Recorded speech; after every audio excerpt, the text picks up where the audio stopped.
আল্লাহর রাসূল সাল্লাল্লাহু আলাইহি ওয়াসাল্লাম তাই বললেন, ও আমার উম্মতরা শুনে রেখো, তখন তোমাদের সংখ্যা তো অনেক বেশি হবে, কিন্তু তোমাদের অবস্থা হবে গোসাউন কা গোসাইস সাইল, পানির উপরে তুফানের সময় ভাসমান খড়কুটা, কচুরি পানা, ময়লা আবর্জনার যে অবস্থা, তোমাদের ইমানের অবস্থা হবে সেরকম। তোমাদেরকে নরেন্দ্র মোদী চালাবে একরকম, চায়না চালাবে আর এক রকম, আমেরিকা চালাবে আর এক রকম।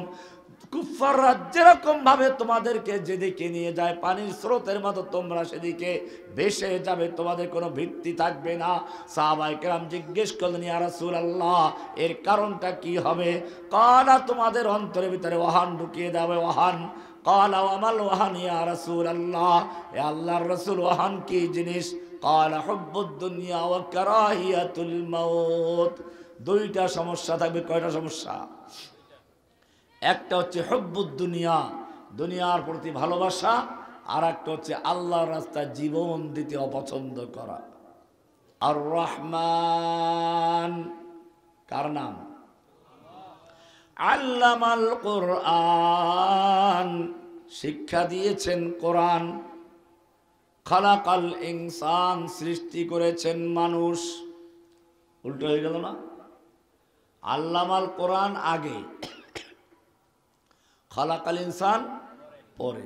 অথচ মানুষ দুনিয়াতে সৃষ্টি হয় আগে, কোরআন শিখে পরে মক্তবে গিয়ে শিখে। উল্টা হয়ে গেল। ও রব্বুল আলামিন, আমরা তো মানুষ হিসেবে দুনিয়াতে আসি আগে, কোরআন শিখি পরে। আর তুমি তো বললে আল্লামাল কোরআন আগে, খালাকাল ইনসান পরে। আল্লাহ রাব্বুল আলামিন বলছেন, না, আমি ভুল করি নাই, ভালো করে বুঝে দেখো।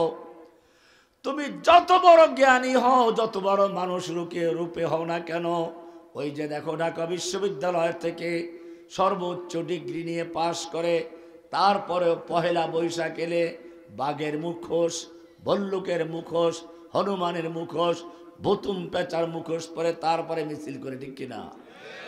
তারা নিজেরাই জানান দিচ্ছে, আমরা যত বড় শিক্ষিত হই না কেন, আমরা কিন্তু আসলে মানুষ না, আমরা কিন্তু বাঘ, ভল্লুক, ভুতুম পেঁচা, হনুমান, বানরের বাচ্চা।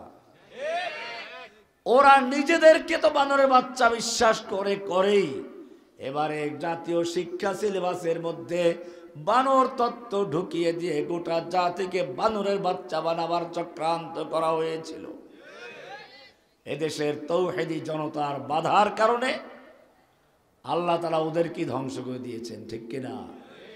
ধ্বংস করার মালিক কে? আল্লামাল কোরআন।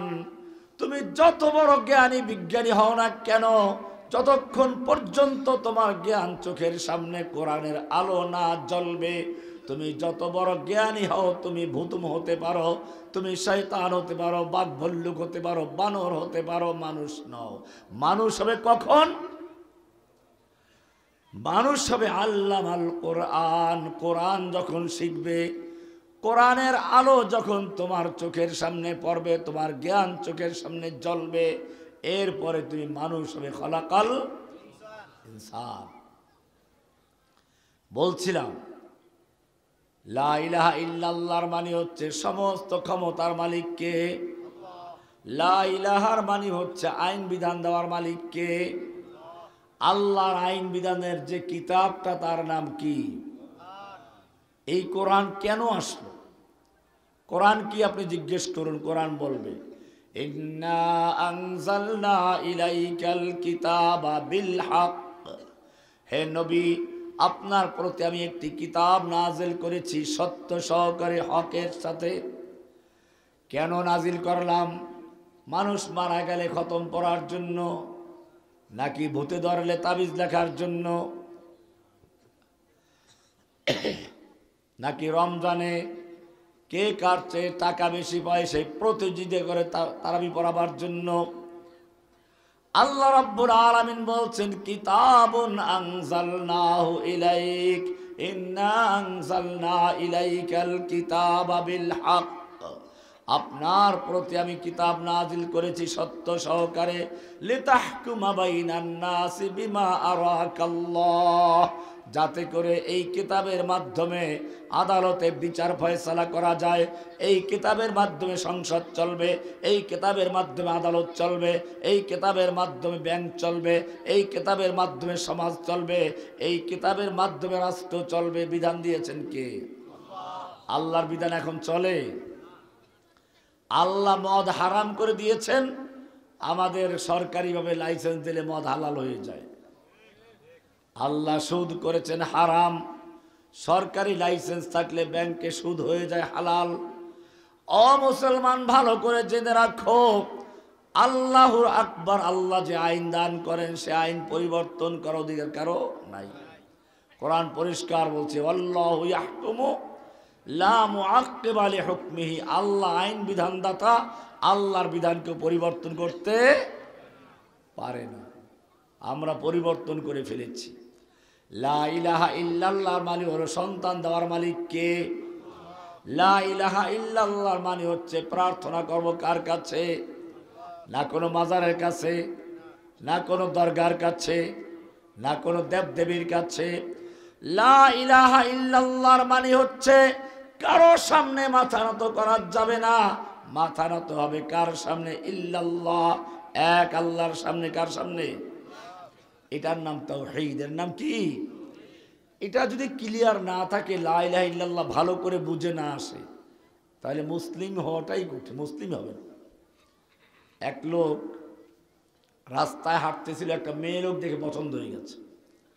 মেয়ে লোকটাকে ধরে নিয়ে আসলো ঘরে, ওযু করাইলো, গোসল করাইলো, যায় নামাজ বিছিয়ে নামাজ পড়াইলো, রোজা রাখায়, হজ করায়, যাকাত দেওয়া, তাহাজ্জুদও পড়ায়, কঠোর শরিয়া মেনে ঘর সংসার করে। কিন্তু তাকে বিয়ে করে নাই। কি করে নাই? কি করে নাই? বিয়ে করা ছাড়া এই কঠিন ঘর সংসার করার অর্থ আছে? আগে বিয়ে করতে হবে। আগে কি করতে হবে? বিয়ে করা ছাড়া